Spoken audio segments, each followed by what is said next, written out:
दोस्तों आज से मैं आपको सब्सक्राइब या फिर लाइक करो नहीं कहूँगा बिकॉज अगर उसकी जगह मैंने क्वालिटी पे फोकस किया कंटेंट अच्छा लाया देन डेफिनेटली आपको कुछ सीखने मिलेगा मुझे कुछ सीखने मिलेगा तो एक दिन आप सब्सक्राइब जरूर करोगे। तो चलिए डायरेक्टली कंटेंट की बात करते हैं। So guys over the years body building में काफ़ी सारी इंप्रूवमेंट हुई है। जैसे कि आज के बॉडी बिल्डर्स ज़्यादा वाइड होते हैं, उनके डेल्स बड़े होते हैं, उनकी बाइसेप साइज बड़ी होती है। बट पहले के बॉडी बिल्डर इतने ज़्यादा वाइड नहीं होते थे, बट वो hard granny look and separated muscles लाने में जाने जाते हैं। But at the same time आज के बॉडी बिल्डर्स के फिजिक में हमें काफ़ी सारे फ्लॉज नोटिस होते हैं, जैसे कि bubble gut. But bubble gut issue कोई आज का इशू नहीं है, रॉनी कोलमन के टाइम से हम देख रहे हैं। बट आजकल ये बहुत ज़्यादा नोटिस होता है। जैसे कि फिलिप बबल गट की वजह से अपना एक टाइटल हार गए थे शॉन रोडन से।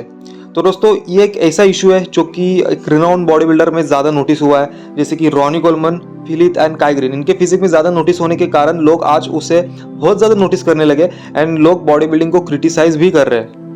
बट दोस्तों बबल गट के रिसर्च में ये पाया गया था कि ज़्यादा खाने से, ज़्यादा कार्ब्स खाने से एंड ज़्यादा ड्रग्स का यूसेज करने से बबल गट का इशू हो सकता है। बिकॉज अगर मैं ड्रग्स की बात करूँ देन जो एजीएच होता है वो इनरली इतना ग्रो होता है कि वो अपने गट को पुश करता है एंड बॉडी बिल्डर को बहुत सारी तकलीफ होती है एंड बॉडी बिल्डर उस गट को अपने पीक वीक तक भी कंट्रोल नहीं कर पाता।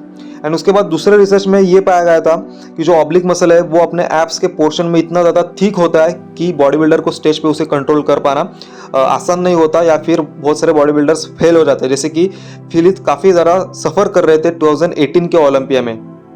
तो ये सारी रिसर्च हुई थी। बट दोस्तों इसके ऊपर मेरा एक सवाल है, बिकॉज ब्रैंडन करीब भी एक मास मॉन्स्टर है, ह्यूज मसल मास कैरी करते हैं, तो वो ओवर ईटिंग नहीं करते, या फिर वो ओवर कार्ब्स नहीं खाते, या फिर वो ओवर ड्रग्स का यूज़ नहीं करते?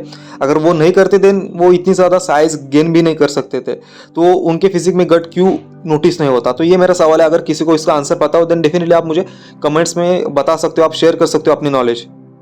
बिकॉज गाइज 2018 के ओलंपिया में फिलिप इतने जोर से ब्रीदिंग कर रहे थे कि उनको Shawn Rhoden, William Bonac and Roelly Winklaar continuously देख रहे थे। शॉन रोडन तो उनके सामने खड़े रह के उनको ऐसा देख रहे थे कि वो चाहते थे कि जजेस भी उनको नोटिस करे, और इसी का रीजन शॉन रोडन जीते और फिलिप हार गए थे। बिकॉज उस साल फिलिप की स्टेज परफॉर्मेंस भी उतनी अच्छी नहीं थी, बिकॉज वो अपने पोज को होल्ड भी नहीं कर पा रहे थे।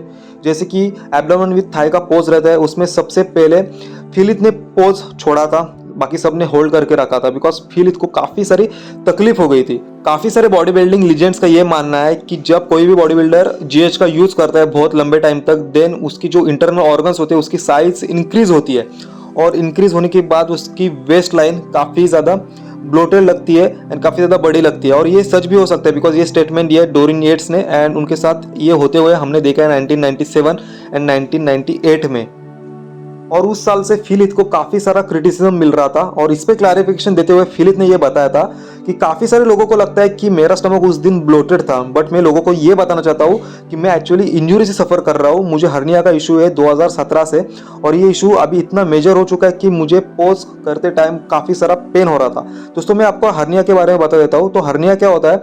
अगर आपको हर्निया हुआ है देन वो एप्स के सेक्शन में आपका ब्लड फ्लो नहीं होगा। हर्निया प्रिवेंट करता है ब्लड फ्लो, और अगर ब्लड फ्लो नहीं होगा देन उस सेक्शन में प्रॉपर पंप भी नहीं आता, और जब कोई भी बॉडी बिल्डर स्पोर्ट्स को हिट करता है देन उसका मिड सेक्शन काफ़ी ज़्यादा पेन होने लगता है, और वो काफ़ी लंबे टाइम तक उसको होल्ड ही नहीं कर सकता। वैसे एग्जैक्टली फिलिप के साथ हुआ था, बिकॉज फिलिप ने जब बेस्ट फिजिक अपनी शो करी, आपको मालूम है कि फिलिप ने अपने मिड सेक्शन पे भी वर्क करा था और उन्होंने वन साइडेड ओलंपिया जीते। अगर 2018 के ओलंपिया में उनके साथ गट का इशू नहीं होता देन डेफिनेटली उस साल भी वो ओलंपिया जीत जाते, ऐसा मेरा मानना है। आपका क्या मानना है? आप डेफिनेटली कमेंट्स में शेयर कर सकते हो। दोस्तों मेरा तो ये मानना है कि people always criticize best, but criticism देने से पहले आपको ये भी सोचना है कि बॉडी बिल्डर सच में इंज्योर्ड है या फिर वो जानबूझ के कर रहा है। कोई भी बॉडी बिल्डर, स्पेशली वो अगर 7 टाइम्स मिस्टर ओलंपिया चैंपियन हो, देन वो इतने बड़े इशू को इग्नोर नहीं कर सकता। वो डेफिनेटली उसको नोटिस करेगा, उस पर इलाज करेगा। जैसे कि फिलिप के साथ भी सर्जरी हुई, बट उसके बाद भी उनको प्रॉब्लम हो रही है और उसकी वजह से उन्होंने ओलंपिया हारा। नहीं तो दोस्तों वो लगातार 8-9 बार भी ओलंपिया जीत सकते थे। तो दोस्तों मेरा ये कहना है कि एक बॉडी बिल्डिंग लीजेंड है फिलिप, और उनको आपको रिस्पेक्ट करनी चाहिए। उनके इशू को आपको प्रॉपर समझना चाहिए, वो किस तरीके से उससे गुजर रहे हैं, उनको कितना सारा पेन हो रहा है। बिकॉज बहुत सारे बॉडी बिल्डर्स को इंजरी होती है, बहुत सारे बॉडी बिल्डर पेन लेके स्टेज पे खड़े होते हैं, बट फिर भी हम उनके स्माइल से सब सारी चीज़ें भूल जाते हैं, और जब वो हारते हैं देन उनको क्रिटिसाइज करते हैं। तो ऐसा नहीं करना चाहिए। डेक्स्टर जैक्सन का 2020 लास्ट ओलंपिया था और उस ओलंपिया में उन्होंने कुछ अपने थॉट्स रखे फिलिथ के बारे में। उन्होंने कहा कि अगर आप 1-2 साल का ऑफ लेके आ रहे हो देन डेफिनेटली आप वो फिजिक अचीव नहीं कर सकते, वो फिजिक शो नहीं कर सकते जो आपके दिमाग में है। जैसे कि उन्होंने कहा था कि फिलिथ के ग्लूट्स एंड उनके हैम्स उतने ज़्यादा श्रेडेड नहीं थे एंड फिलिथ एक स्मॉलर वर्जन लेके आए थे अगर कंपेयर करें 2016 एंड 2017 से। तो उन्होंने ये कहा है कि अगर वो 2016 वाली फिजिक लेके आते थे या फिर 2013 उनके अर्ली करियर की जब वो अपने पीक पे थे देन डेफिनेटली वो उस साल भी जीत सकते थे, बिकॉज उस साल दिक्कत ये हुई थी कि उनकी कंडीशन भी लैक कर रही थी और उनकी साइज भी लैक कर रही थी। दोस्तों फिलिथ ने 2005 में यूएसए चैंपियनशिप ओवरऑल जीती थी और तब उनको वहां पे प्रो कार्ड मिला था और उसके बाद से लोगों ने उनको क्रिटिसाइज करना चालू करा था। तो फिलिथ ने क्या किया, डायरेक्टली वो गोल्ड जिम में जाते हैं और सबसे बड़े बॉडी बिल्डर्स के साथ वर्कआउट करते, उनको देखते, उनको नोटिस करते और उसके बाद 2-3 साल का ऑफ लेके वो ओलंपिया में आते हैं और सीधा 3rd पोजीशन ग्रैब करते। बट फिर भी लोग उनको कहते हैं बिकॉज ओलंपिया में सबसे वाइड सबसे बड़े बॉडी बिल्डर्स थे तो वो उनके कहते थे कि आपकी फ्रेम ज़्यादा वाइड नहीं है, आपके शोल्डर्स उतने वाइड नहीं है। तो वो अपने विड्थ पे काम करते हैं और विड्थ पे अपने इतना काम करते कि वो 2011 में आके सीधा ओवरऑल ओलंपिया जीतते जय कटलर को वो हराते। बट फिर भी लोग उनको क्रिटिसाइज करते। फिर वो 2013 में अपने लाइफ के सबसे बेस्ट शेप लेके आते हैं एंड तब उन्होंने सारे हेटर्स का मुंह बंद कर दिया था। सारे जो क्रिटिसाइज कर रहे थे उनके मुंह पे उन्होंने तमाचा लगाया था। सो फिलिथ ने कभी क्रिटिसिज्म को पलट जवाब नहीं दिया, उन्होंने जस्ट अपने फिजिक पे इंप्रूवमेंट करी एंड फिजिक से आंसर दिया क्रिटिसाइज करने वाले लोगों को, हेटर्स को।